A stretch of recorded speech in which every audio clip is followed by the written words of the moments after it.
Dan hari ini saya mau bicara tentang theology of work. Bekerja di dunia yang sudah jatuh. Jadi hari ini kita akan bicara tentang pekerjaan. Faith and work. Iman, bagaimana mengintegrasikan iman di dalam pekerjaan. Dan saya kasih subtitle here. From Eden, dari Taman Eden kepada salib. Dan kita akan membaca bersama-sama Kejadian 2. Seharusnya kita membaca ayat 2 sampai ayat 17.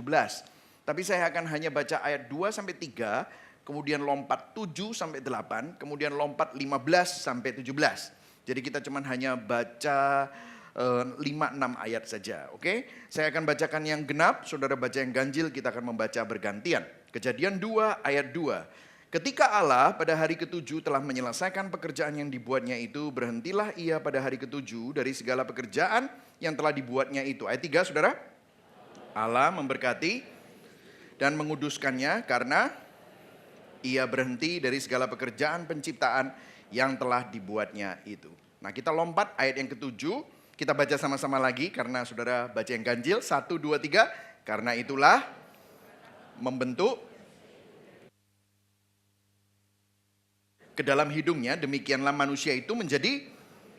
Dan kemudian ada judul manusia dan Taman Eden. Ayat 8. Selanjutnya Tuhan Allah membuat taman di Eden. Di sebelah timur, disitulah ditempatkannya manusia yang dibentuknya itu. Kemudian ayat 15, baca sama-sama.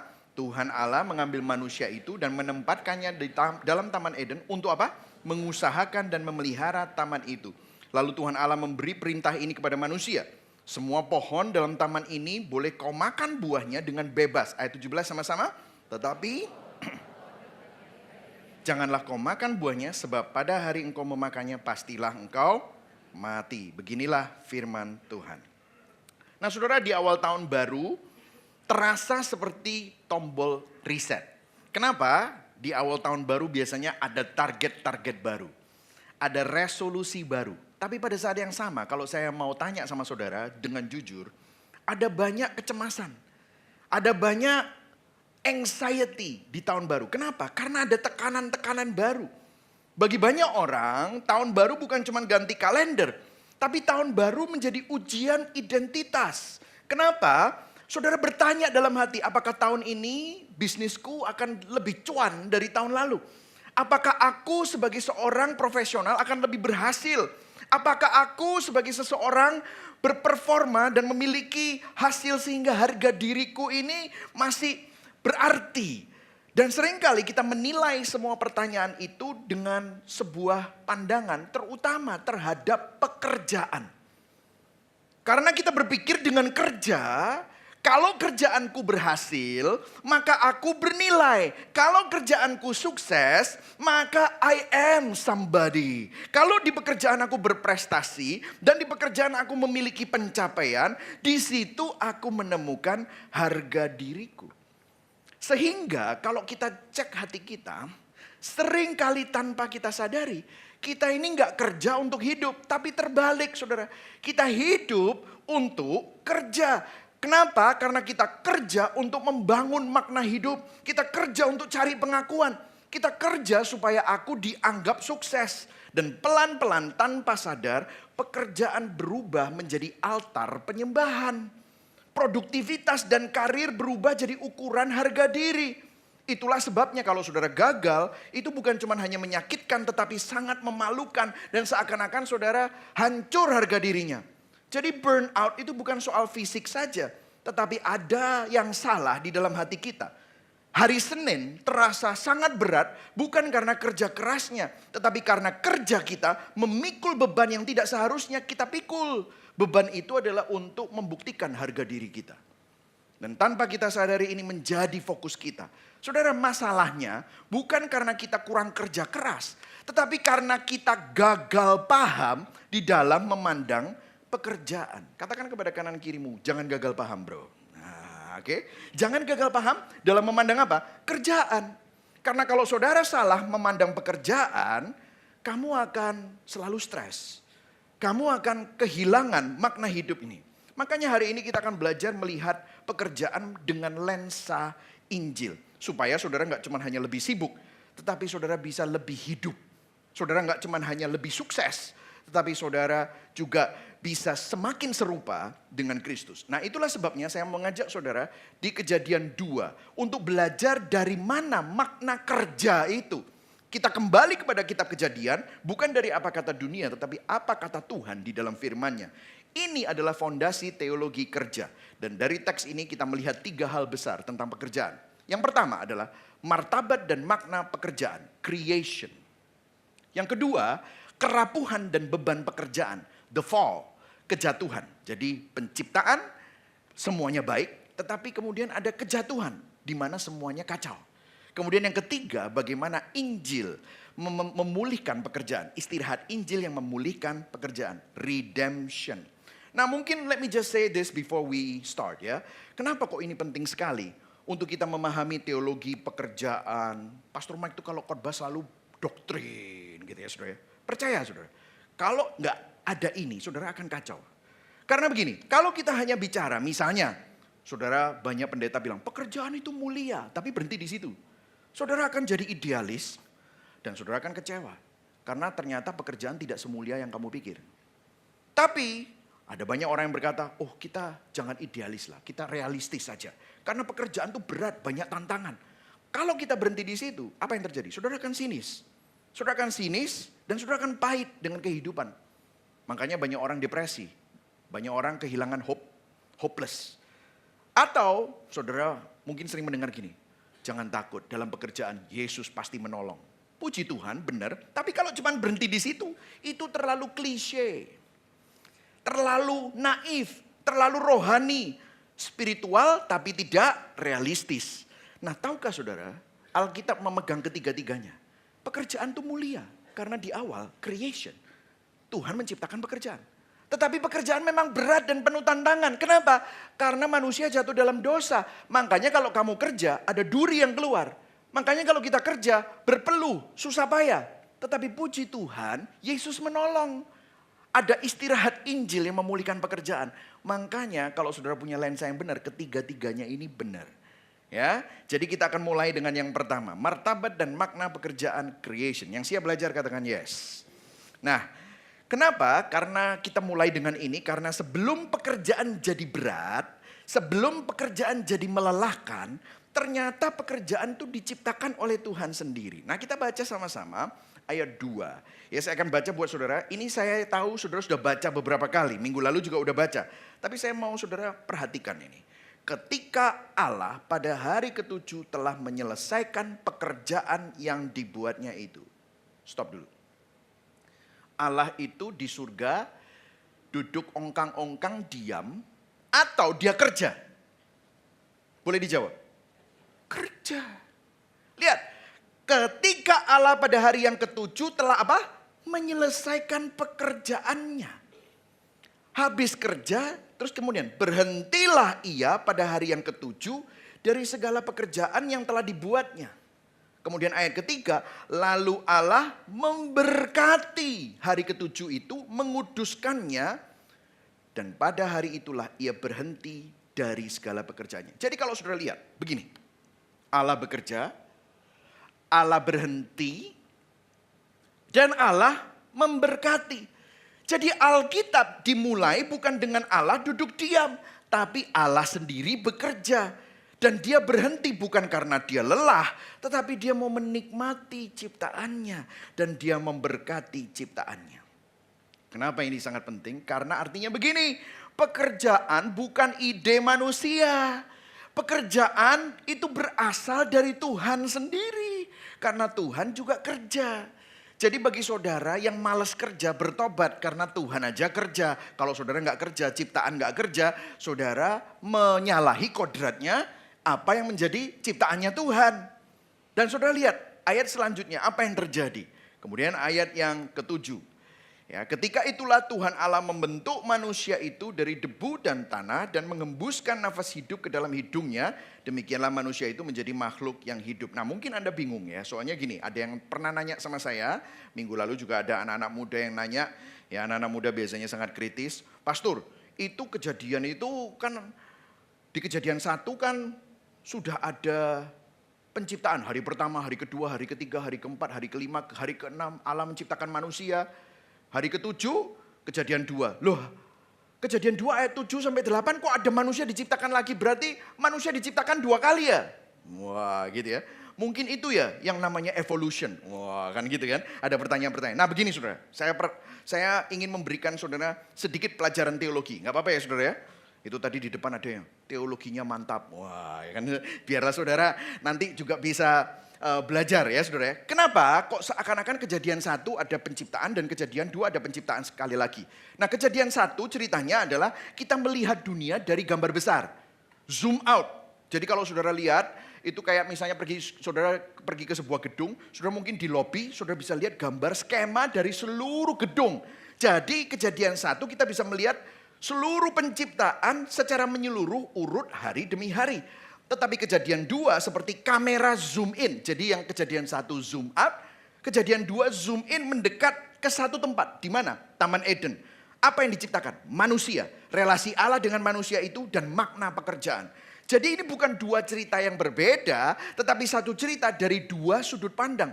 Yang satu gambar besar, yang satunya gambar zoom in. Jadi saya kasih contoh, misalnya gempa melanda Indonesia, itu gambar besar, dikasih overview-nya. Tapi kemudian artikel berikutnya menjelaskan detailnya, di kota mana, siapa yang terdampak, apa yang terjadi. Ini bukan dua gempa, ini satu gempa, tapi dua level cerita.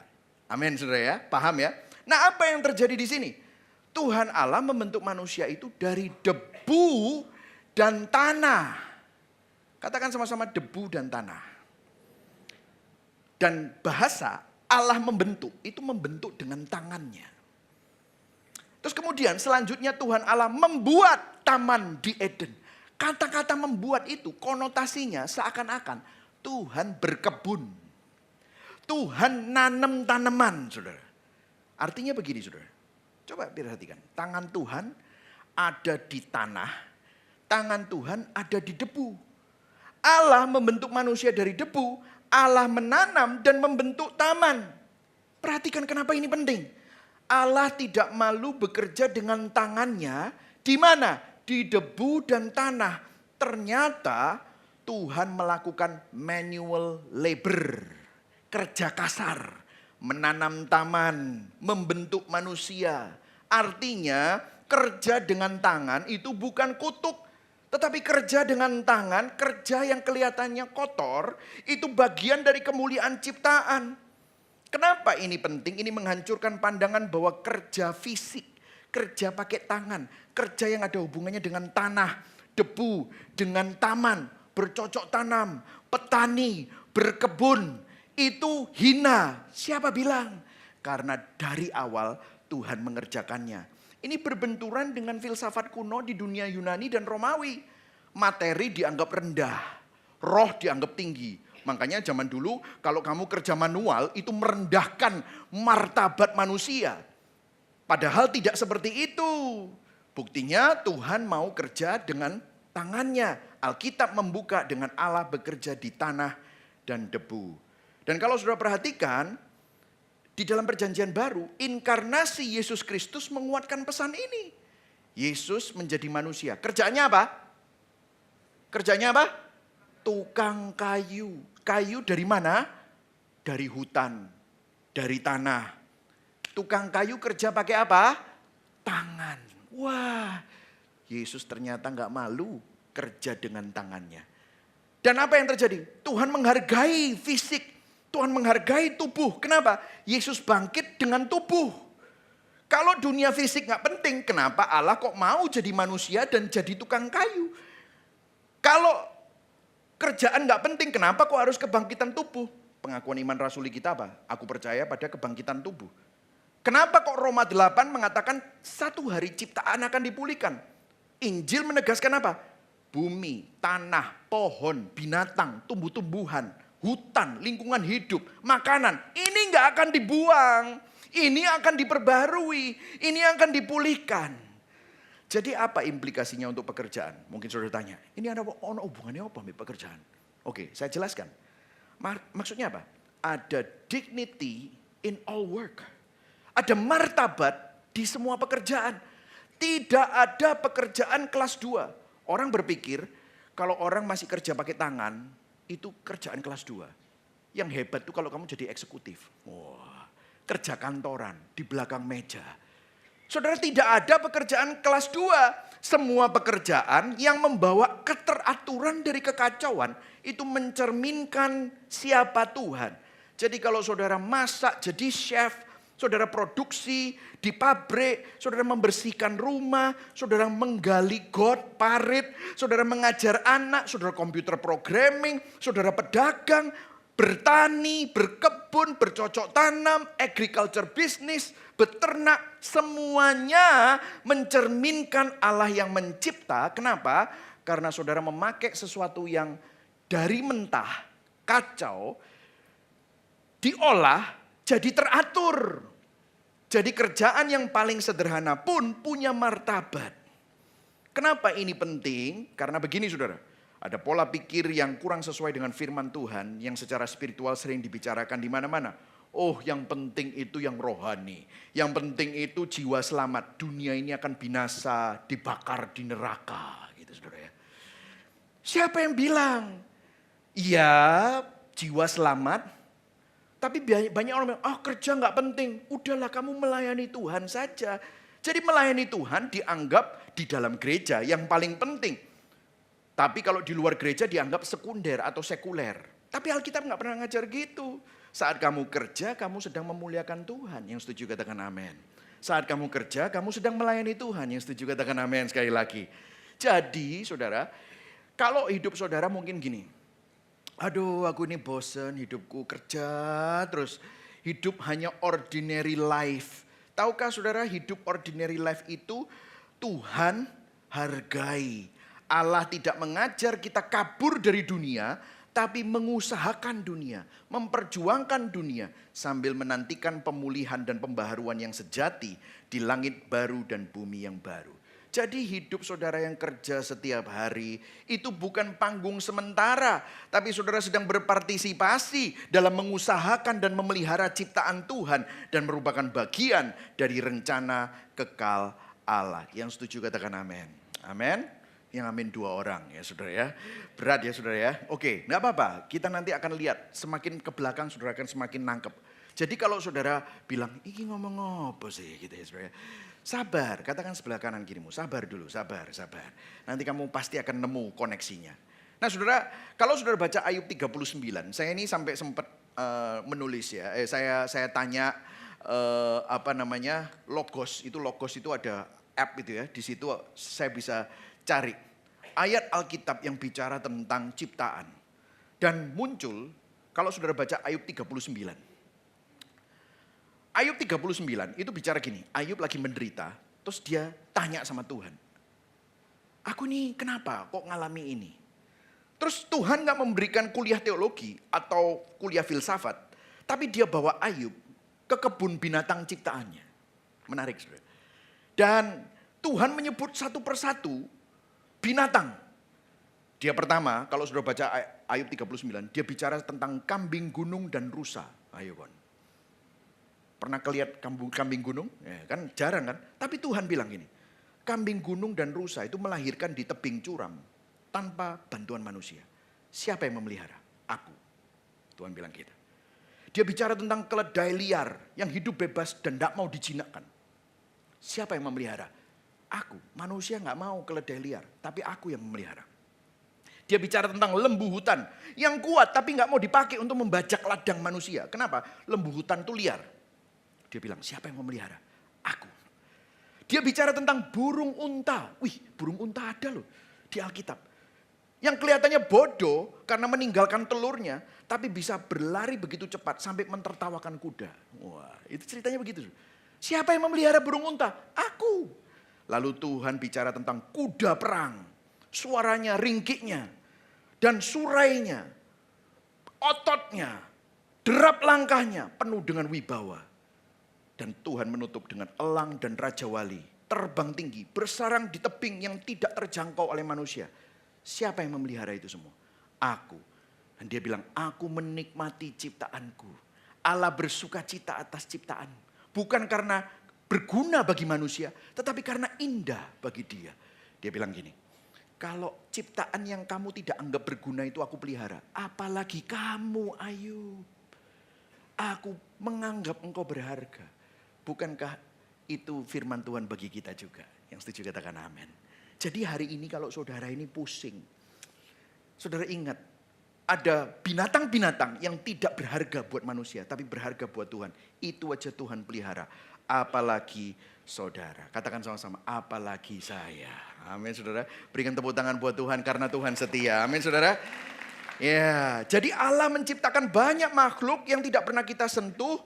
Dan Tuhan berkata, aku menikmati mereka, aku memelihara mereka, apalagi kita. Ya, nah mungkin sudah bertanya, oke, lantas apa definisi pekerjaan menurut Alkitab? Nah ini menarik saudara ya. Nah kita baca di sama-sama ayat 15. Kita baca sama-sama dengan keras ya. 1, 2, 3. Tuhan Allah mengambil manusia itu dan menempatkannya dalam taman Eden untuk apa? Mengusahakan dan memelihara taman itu. Nah menarik ya. Mengusahakan dan memelihara taman itu. Yang menarik adalah Alkitab memberikan paradigma kerja dengan pemeliharaan taman. Gardening. Ini saudara yang suka berkebun dan memelihara taman. Ini seneng sama ini. Kenapa? Ternyata gardening itu, saya sampai studi saudara. Benar tak ini? Ternyata ini semua komentari Alkitab percaya bahwa paradigma kerja, the design of work itu sebenarnya sama dengan gardening. Berkebun adalah pola dasar dari semua pekerjaan. Kenapa begitu? Karena begini, orang kalau berkebun itu tidak merusak taman. Namun juga nggak pasif, dibiarin gitu aja. Karena kalau dibiarin gitu aja tamannya nanti jadi liar. Atau kalau dibiarin begitu saja nanti mati semua. Dia juga nggak pasif. Ada kreativitas, ada pengolahan, ada arah pengolahannya. Mengembangkan potensi taman itu tapi tidak dibiarkan liar tapi menjadi indah. Itulah definisi pekerjaan. Of course saya langsung cek dengan sefu saya yaitu Timothy Keller. Ya gitu saudara. Saya langsung cari bukunya. Every good endeavor, definisi kerja. Ternyata benar saudara. Sama. Bekerja adalah mengolah ciptaan Allah. Dia berkata ini belajar dari gardening. Dengan kreativitas dan tanggung jawab. Untuk mengembangkan potensinya demi kesejahteraan banyak orang. Jadi ternyata pekerjaan bukan tentang kita. Supaya kita kelihatan hebat, bukan, tetapi pekerja adalah mengeluarkan energi kreatif untuk kebaikan bersama dan mengembangkan potensi dari apa yang diciptakan Tuhan. Domainnya apapun itu, bisa tanah, bisa batu, bisa data, bisa bisnis, bisa suara, bisa seni, diolah demi kehidupan manusia berkembang.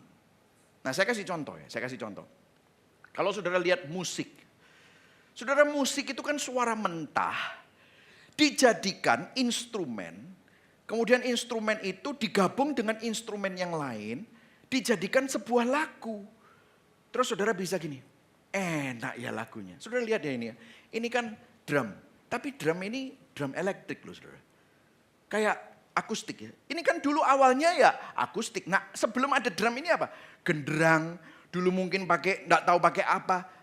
Suara mentah bisa dijadikan, dibuat suatu digital. Dan digabung sama bass, digabung sama gitar, senar ditarik. Kekencangannya dibuat, ada nadanya, ada elektrik gitar, ada keyboard, ada suara mentah digabung. Tadi pagi saya waktu datang ke gereja, para singer lagi, itu semua digabung jadi satu. Tadi saudara nyanyi, indah. Itu adalah pengolahan sesuatu yang mentah jadi lagu indah dan bermakna. Dan saudara bisa menikmatinya. Arsitektur atau kontraktor, awalnya dari mana? Batu, pasir, tanah. Tidak ada bentuknya, tanah kosong, tapi jadi bangunan yang indah. Untuk ruang kehidupan. Saya aja tadi waktu lihat orang-orang nulis itu ya, kenapa Gibeon Church. Terus saya lihat ke kiri itu, waduh ini dulu ya. Lobbynya kecil sekali. Tapi sekarang lobbynya bisa nyambung besar gitu. ruangan ini cuma muat dulu 500-an, sekarang 1.100. Dari mana? Awalnya dari bayangan seseorang yang menggambar dan akhirnya tiba-tiba jadi seperti ini. Saudara pergi ke lantai 3, lihat kids. Kids ini sekarang luar biasa indahnya. Bagus sekali. Tadi saya lihat ke atas anak-anak. Wah, anak-anak senang joget-joget saudara. Wah gitu. Anak-anak saudara lagi lebih heboh daripada saudara. Waktu memuji Tuhan ya saudara ya. Dan saya melihat, oh beda sekali ruangannya. Itu dari mana? Semuanya jadi bangunan yang indah dari awalnya dari nothing. Tapi jadi something. Novel, drama, puisi. Mengolah apa? Pengalaman manusia menjadi narasi yang membuat hidupmu bermakna. Makanya saudara mau nonton binge watching dari Netflix, drama Korea. Kok bisa sampai nangis-nangis gitu saudara ya.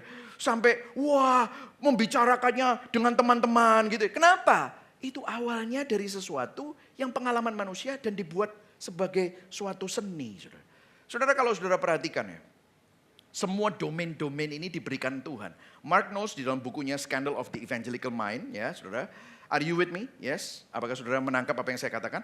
Allah memberikan domain-domain ciptaan. Contoh, kalau saudara lihat alam itu, alam menciptakan hukum fisika, biologi, dan kimia melalui alam. Manusia dipanggil apa? Mempelajari alam.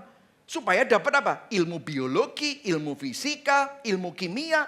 Setelah dipahami, kita pakai alam, diolah, sehingga apa? Dokter dapat mempelajari tubuh manusia. Ilmuwan mempelajari sel sehingga dapat ada obat-obatan. Insinyur mempelajari hukum, statis, dinamik, fisika, sehingga apa? Membangun jembatan. Mereka sedang bekerja di domain yang Allah ciptakan, alam. Kalau relasi manusia muncullah istilah pasar, market. Muncullah pemerintahan, muncullah hukum, muncullah sejarah. Seorang guru mengajar dan membentuk generasi. Seorang politisi membentuk dan mengatur keadilan. Seorang pengusaha menciptakan lapangan pekerjaan. Itu bukan kebetulan saudara. Ini adalah bagian dari rancangan Allah bagi kehidupan bersama. Harmoni dan pola. Itu apa? Bicara tentang seni. Kalau saudara lihat dunia itu ada apa? Warna, simetri, suara, keindahan. Itulah sebabnya manusia menciptakan lukisan, desain, arsitektur, film, interior desain. Kenapa kok interior tertentu membuat saudara bisa damai ya. Interior tertentu membuat homey. Interior tertentu kok dingin sekali ya. Itu kayak ada iklimnya. Kenapa? Karena itu semua kemampuan manusia untuk menciptakan sesuatu. Jadi manusia menanggapi keindahan ciptaan Tuhan dan mengungkapkan makna kehidupan. Pikiran manusia apa?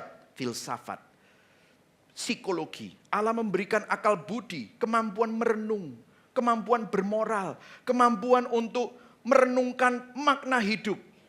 Saudara nggak akan pernah ketemu anjing pudel. Makna hidupku itu apa ya? Gitu nggak akan kena. Tapi manusia selalu bertanya begitu. Kenapa makna hidupku? Dari situlah muncul filsafat, dari situlah muncul psikologi.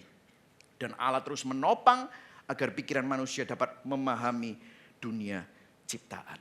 Wow, saudara. Inilah beginning of work.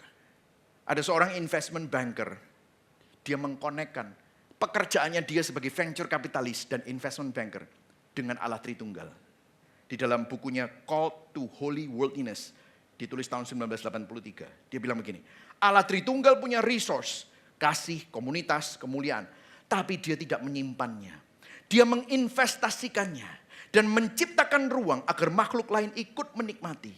Maka ketika seorang investment banker melihat ada kebutuhan, tapi juga melihat ada talenta, lalu mengambil resiko dan mengelola sumber daya untuk mempertemukan kebutuhan itu dengan talenta itu. Dan menciptakan pekerjaan, itu menolong masyarakat, dan itu mencerminkan Allah sendiri. So kalau ada di sini investment banker, jangan cuma cari cuan tok, saudara. Pikirkan ini, karena disinilah sangat berbeda definisi pekerjaannya dengan budaya dunia. Karena budaya dunia ini tabrakan saudara dengan Injil dan firman Allah. Kalau budaya dunia apa? Kerja untuk dapat uang, demi status, supaya aku soge, supaya orang nganggap aku hebat. Untuk membangun identitas. Tapi kalau Injil dan firman Allah, pekerjaan adalah pelayanan. Berpartisipasi dalam karya Allah. Untuk melayani Tuhan. Untuk kesejahteraan banyak orang. Untuk memuliakan Tuhan. Saudara, di kota-kota besar banyak orang bekerja bukan untuk melayani. Tapi untuk to be somebody. Pekerjaan menjadi altar penyembahan berhala.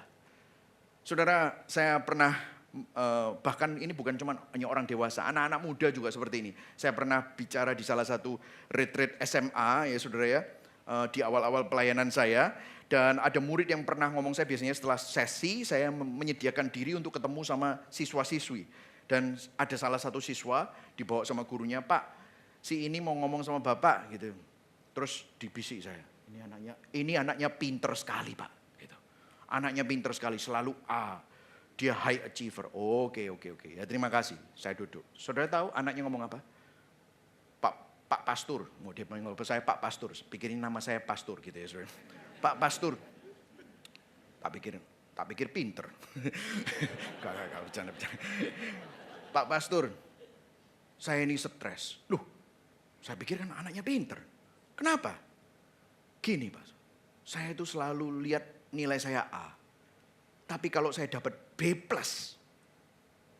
hidupku kerasa hancur Pak.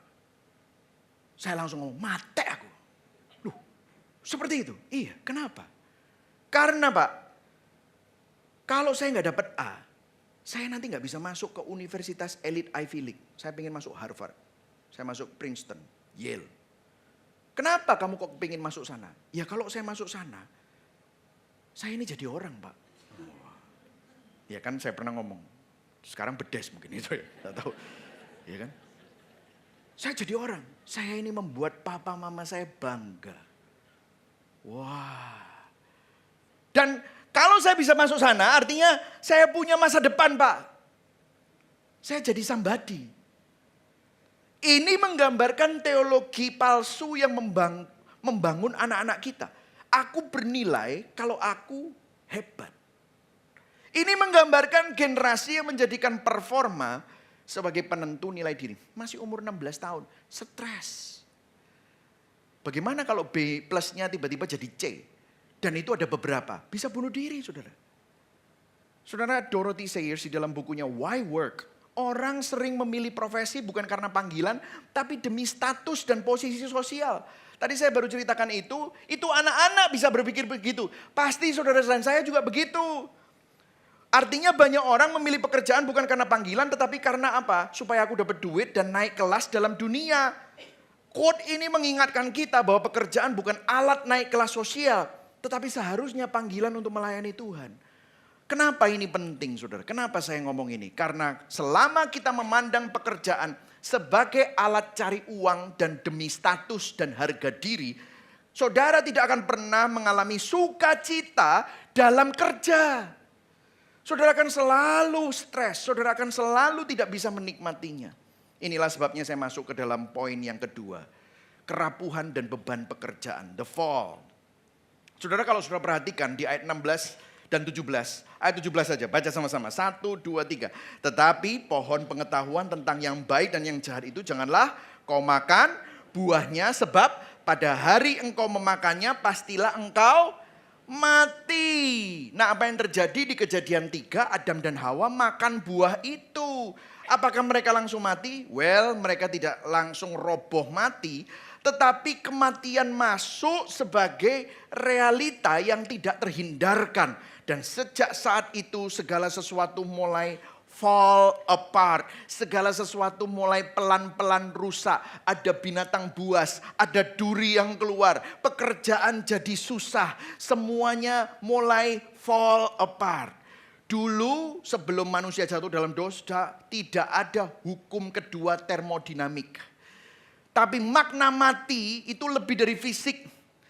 Mati di sini bicara tentang seluruh ciptaan itu mengalami yang namanya peluruhan. Peluruhan itu lama-lama makin rusak, saudara. Hukum kedua termodinamika, tanpa energi yang terus menopang, segala sesuatu cenderung menuju kepada kerusakan. Saya kasih contoh, kayu dibakar, keluarlah energi. Kayunya jadi apa, saudara? Boleh dijawab? Jadi arang, abu. Nah saya mau tanya, arang sama abu bisa jadi kayu lagi nggak? Nggak bisa. Apa yang terjadi? Luruh, rusak. Oli dibakar, ada energi. Apa yang terjadi? Apakah yang hilang itu bisa jadi oli lagi? Nggak bisa. Begitu juga manusia. Saya ngelihat anak saya itu ya umur 17 tahun, 18 tahun itu sekarang. Ikut ke gym, baru 3 bulan. Awalnya gede. Aku 1 tahun gak gede-gede, saudara. Umurnya udah 50 sama umur 18 itu beda, saudara. Dia kecekluk sekali, 2 hari kemudian bisa main basket lagi. Saya kecekluk 2 minggu gak iso lapo-lapo, saudara. Kenapa? Segala sesuatu di dalam tubuh saya itu falling apart. Gula, SGPT, SGOT, ya kan? Darah tinggi, kolesterol, tambah tuwek, merah kabeh, saudara. Kenapa? Tubuh rusak. Relasi. Berapa banyak di sini yang sudah menikah lebih dari 1 tahun, tidak pernah berantem? Tidak ada, semua orang pasti berantem. Kenapa? Relasi rusak. Orang tua dan anak kita tunggu-tunggu anak ini lahir. Sudah umur 5 tahun tiba-tiba anaknya memberontak sama kamu. Tunggu sampai anaknya umur 15. Mulai petata-petete dan bantah kamu. Waduh, makanya ibu-ibu itu bisa sakit hatinya. Aduh, kamu itu lo tak gembol 9 bulan. Dulu waktu lahir itu cek lucu, sekarang kok cek mencek noe gitu saudara. Karena relasi itu bisa rusak. Begitu juga pekerjaan. Pekerjaan rusak, ada korupsi, eksploitasi, ada sengketa, ada konflik, ada gugatan. Ini rusak, saudara. Dan bagaimana kita merespon dunia yang rusak ini? Tanpa sadar, tanpa doktrin yang benar, tanpa pemahaman yang benar. Saudara pasti akan jatuh di 2 ekstrim ini. 2 ekstrim yang terjadi. Kalau saudara nggak sadar bahwa doktrin penciptaan, itu pekerjaan itu Tuhan yang menciptakan dan itu baik. Saudara pasti akan sinis. Pokoknya aku kerja. To survive. Mau ya apa lagi? Ya sudah. Sehingga saudara apa? Sinis. Mukanya kayak papaya. Siapa di sini kalau Monday, Senin mana? Aduh. Makanya saudara harus padel, harus apa supaya membuat saudara stress relief gitu kan saudara. Kenapa? Sinis, kerja. Tidak ada doktrin penciptaan, makanya saudara perlu belajar supaya saudara bisa menikmati.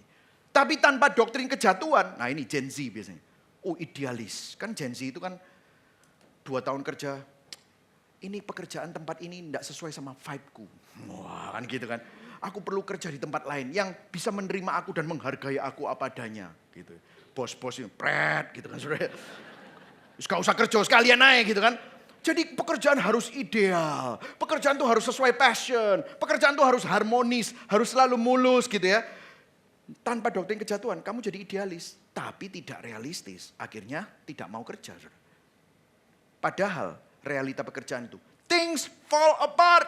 Realita pekerjaan itu baru tim terbentuk. Konflik terjadi. Itulah kerjaan. Baru modalnya terkumpul. Orangnya hilang. Baru semua timnya ngeklik. Opportunity-nya hilang. Ada banyak hal di kerja yang tidak bisa kita kontrol. Ini bukan pekerjaan yang salah atau pekerjaan yang jahat. Tetapi karena kita berada di dalam dunia yang sudah jatuh. Ego clash, modal kurang, tim bubar, rencana gagal, duri muncul. Seringkali kerja hanya untuk bertahan hidup, survival. Inilah keadaan dunia setelah jatuh dalam dosa. Jangan kaget kalau kerja itu berat. Jangan kaget kalau kerja itu banyak tantangan. Jangan heran kalau semua mimpimu dan apa yang menjadi idealismu tidak tercapai dan terwujud. Jangan kaget. Itulah dunia yang sudah jatuh. Tapi puji Tuhan. Cukup sampai di sini kejatuhan. Karena kalau ceritanya berhenti pada kejatuhan, maka saudara pasti akan terus stres. Tapi Tuhan tidak hanya menunjukkan masalah. Tetapi dia memberikan pemulihan. Yang ketiga saudara. Istirahat Injil yang memulihkan pekerjaan. Redemption. Nah sebelum kita masuk poin yang ketiga. Let's go back to Kejadian 1 ayat 26-31. Saya nggak usah baca. Tetapi kalau saudara lihat. Di Kejadian 1 ayat 26-31. Manusia diciptakan pada hari keberapa? Ke-6. Betul ya saudara ya? Manusia diciptakan pada hari ke-6. Dan kemudian kalau sudah masuk dalam Kejadian 2 tadi yang kita baca. pada hari ketujuh Allah telah menyelesaikan pekerjaannya, lalu ia berhenti dan memberkati, menguduskan hari ketujuh. Jadi ceritanya begini, Allah bekerja mencipta, dan manusia diciptakan pada hari ke-6, karena 5 hari pertama dia menciptakan segala sesuatu. Allah selesai mencipta, Allah berhenti dan memberkati dan menguduskan hari ketujuh. Perhatikan saudara, ini penting sekali, karena ini desain dari pekerjaan. Jadi, ini observasi.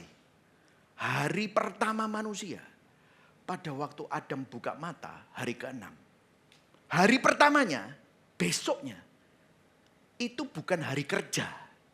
Perhatikan. Itu bukan hari apa? Kerja. Tapi hari apa? Istirahat. Rest bersama dengan Allah. Karena apa? Manusia tidak memulai hidup dengan membuktikan diri lewat pekerjaan. Namun memulainya dengan menikmati hadirat Allah. Waktu Adam buka mata, hari pertama dalam hidup manusia bukanlah aku perlu kerja supaya dikasihi Tuhan. Tidak. Tapi Tuhan sudah mengasihi manusia itu. Tuhan sudah menganggap manusia ini berharga. Harga diri manusia itu adalah segambar dan serupa dengan Allah. Dan tidak dimulai dengan sebuah pembuktian diri. Inilah provisi Allah, providensi Allah. Kita tidak bekerja untuk istirahat atau untuk menemukan harga diri. Namun menerima istirahat, menemukan harga dirimu di dalam Tuhan. Agar saudara bisa bekerja dengan benar. Halo, yang setuju katakan amin. Makanya saudara kalau lihat tanggalan yang gospel. Ini bercanda ya. Tidak ada tanggalan yang gospel. Tapi saudara bisa lihat ya. Saya tadi lihat Google Calendar. Hari pertama di Google Calendar itu apa? Google Calendar kok bisa gospel ya? Hari pertamanya apa? Sunday. Saya menghargai saudara. Sunday saudara datang ke gereja. Karena ini adalah hari pertama dalam seminggu. Saudara rest di dalam hadirat Tuhan. Saudara dipulihkan. Saudara diingatkan harga dirimu bukan dari performamu. Saudara diingatkan bahwa siapa engkau bukan dari kayanya kamu, suksesnya kamu. Bukan. Tapi saudara tahu tanpa Tuhan hidupku gak berharga. Tetapi karena karya Tuhan hidupku berharga. When you come on Sunday, saudara sedang bertentangan dengan pola dunia. Pola dunia itu apa? Kerja dulu, baru liburan. Kerja dulu, tunjukkan nilaimu. Semakin lama kerja, semakin banyak jatah liburan. Betul saudara? Earn your rest. Tetapi pola Injil, istirahat dulu. Istirahat lebih dulu sebagai anugerah. Supaya pekerjaan tidak menjadi berhala. Rest first. Katakan sama-sama, rest first. Baru work. Amin saudara. Kita tidak bekerja supaya layak beristirahat. Tetapi kita bekerja karena sudah lebih dulu beristirahat di dalam Tuhan. Bagaimana beristirahat di dalam Tuhan? Karena kamu diterima. Kamu diberikan sabat. Diberikan perhentian oleh Allah. Dan saudara tahu di pola dunia ini yang paling melelahkan orang Kristen dan orang percaya Tuhan. Yang masih terperangkap di pola dunia ini. Saudara tahu apa yang paling melelahkan? Yang paling melelahkan ini begini. The work beneath the work. Saya meminjam dari Tim Keller. Bahwa ada sebuah kerja di bawah kerja. Apa itu? Yang paling melelahkan itu bukan pekerjaannya. Tapi usaha untuk membangun identitas. Aku paling hebat. Aku paling ciami. Aku paling soge. Aku paling sukses. Nilaiku paling ciami. Itu yang buat capek. Sehingga kamu harus membuktikan diri all the time. Karena saudara membangun identitas lewat pekerjaan. Masalah terdalam manusia bukan kurang kerja keras. Tetapi mencari keselamatan di dalam pekerjaan. Karena kita menjadikan pekerjaan kita juru selamat palsu kita. Kita kerja. Dan kerja bukan lagi sarana pelayanan. Tapi kerja jadi sumber identitas. Kita cari nilai diri melalui pekerjaan. Dan itu tidak akan pernah memuaskan kita. Karena pekerjaan tidak diciptakan untuk jadi Tuhan dalam hidupmu. Disinilah Injil menembus hati kita. This is the gospel connection. Di sini Alkitab memberikan kita solusi yang luar biasa. Kalau Tuhan menyelesaikan pekerjaannya di Taman Eden, ada satu pekerjaan lagi yang Tuhan selesaikan untuk menyelamatkan kita. Di dalam Alkitab ada 2 kata sudah selesai. Yang pertama di Kejadian 2, Allah menyelesaikan karya penciptaannya di Taman Eden. Dan pada waktu itu Tuhan berkata, semuanya baik. Tapi apa yang terjadi? Ada dosa. Dan disitulah keretakan terjadi. Things fall apart. Segala yang rusak mulai membuat kutuk di dalam hidup manusia. Ada duri, rusak semuanya. Tubuh manusia rusak, relasi manusia rusak, pekerjaan jadi rusak. Itulah sebabnya karena begitu besar kasih Allah akan dunia ini, sehingga dia mengaruniakan anaknya yang tunggal. Supaya barang siapa yang percaya kepadanya tidak binasa, tidak terus hidup di dalam kerusakan itu. Yesus datang ke dunia, hidup tanpa dosa. Melakukan apa yang semestinya saudara dan saya lakukan, tapi kita tidak mampu melakukannya. Tetapi dia mati dihukum seperti orang yang berdosa. Untuk apa? Yesus menyelesaikan karya penebusannya di Bukit Golgota. Sehingga di atas kayu salib dia berkata, sudah selesai. Perhatikan kontrasnya. Kenapa kontras ini penting? Allah menyelesaikan penciptaannya di taman yang indah dan sempurna. Tapi Yesus menyelesaikan, sudah selesai itu, di kayu salib yang berdarah. Kenapa kontras ini penting? Karena pekerjaan yang kedua jauh lebih berat. Kalau yang pertama, mencipta bumi dan alam semesta, Tuhan butuh kuasa. Tetapi untuk menebus ciptaan manusia yang berdosa, Allah menyampaikan kasih yang menanggung hukuman itu. Yesus rela menjalaninya buat saudara.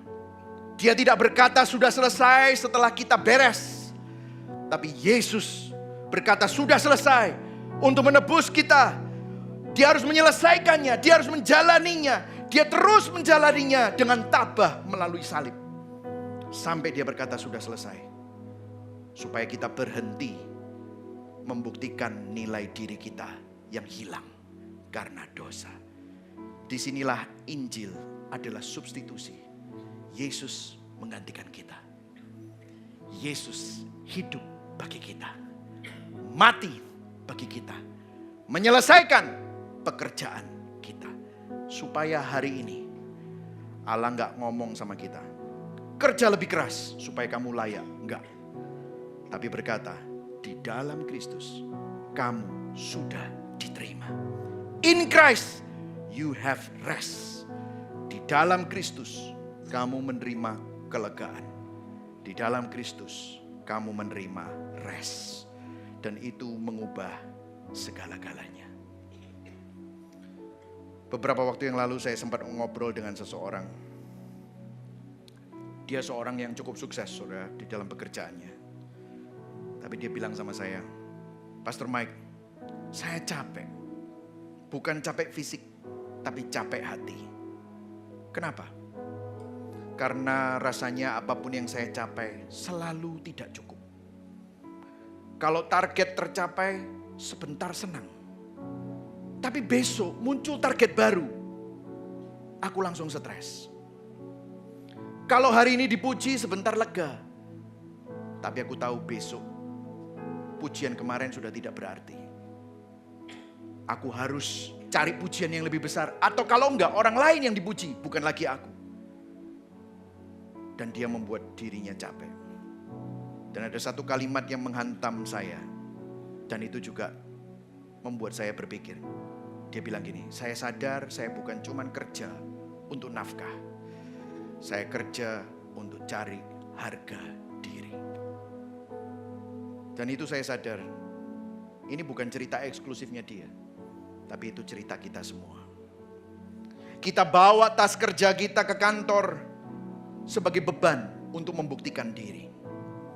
Tapi di salib, Yesus tidak berkata, coba lagi, kerja lebih keras, buktikan dirimu. No! Tapi dia berkata satu kalimat, sederhana, sudah selesai. Artinya, di dalam Kristus ada rest yang membebaskan, ada rest yang melegakan. Sebelum Injil, waktu kamu pakai kekuatanmu sendiri, kita kerja supaya harga dirimu tinggi. Tetapi di dalam Kristus, di dalam Injil, kita kerja karena kita sudah bernilai. Sebelum Injil, kamu kerja dan jadikan kerja altar penyembahanmu untuk cari pembuktian diri. Tapi di dalam Kristus sesudah Injil, kerja jadi ladang untuk berpartisipasi dalam pelayanan dan memuliakan Tuhan. Sekarang, kalau saudara ada di dalam Kristus dan merenungkan itu, dan saudara sadar, saudara rest di dalam Dia. Sekarang kita kerja bukan untuk diterima, tetapi karena sudah diterima. Yang setuju berikan tepuk tangan buat Tuhan. Amin saudara. Katakan sama-sama, saya sudah diterima. Katakan dalam hatimu, kepada dirimu, saya tidak perlu membuktikan diri. Amin saudara. Saudara sudah bernilai. Kenapa? Karena Tuhan yang sudah menyelesaikannya buat saudara. Sekarang kita kerja tanpa diperbudak. Saudara bisa gagal tanpa hancur. Tapi kalau saudara berhasil, saudara nggak arogan. Saudara bisa berambisi, tapi tidak terobsesi dengan ambisimu. Karena identitasmu tidak lagi dibangun oleh pencapaian, CV, atau prestasi. Tapi oleh salib Kristus. Amin saudara. Reflektifnya. Apakah saudara melihat pekerjaan sebagai panggilan untuk melayani atau hanya alat untuk membangun harga dirimu? Kalau yang kedua, mari sama-sama kita bertobat. Di bagian mana pekerjaan saya sudah menjadi beban yang menekan jiwa? Periksa hatimu. Jika ada work beneath the work.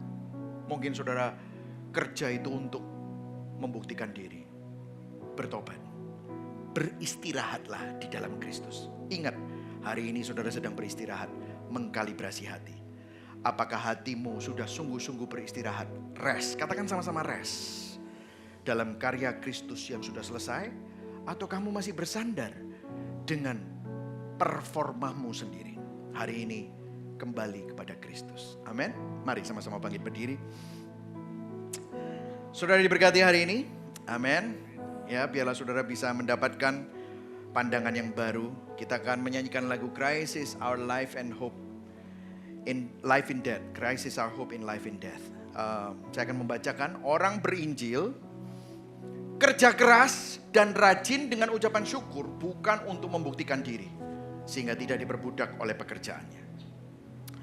Orang berinjil identitasnya aman di dalam Kristus. Katakan sama-sama, saya aman di dalam Kristus. Saya aman di dalam Kristus. Sehingga tidak hancur saat gagal, namun juga tidak arogan saat berhasil. Amin saudara. Ya. Orang berinjil tidak menjadikan hasil sebagai berhala. Sehingga kalau saudara kejar excellent itu bukan untuk dipuji, namun untuk melayani dan memuliakan Tuhan. Yang setuju berikan tepuk tangan buat Tuhan. Amin saudara.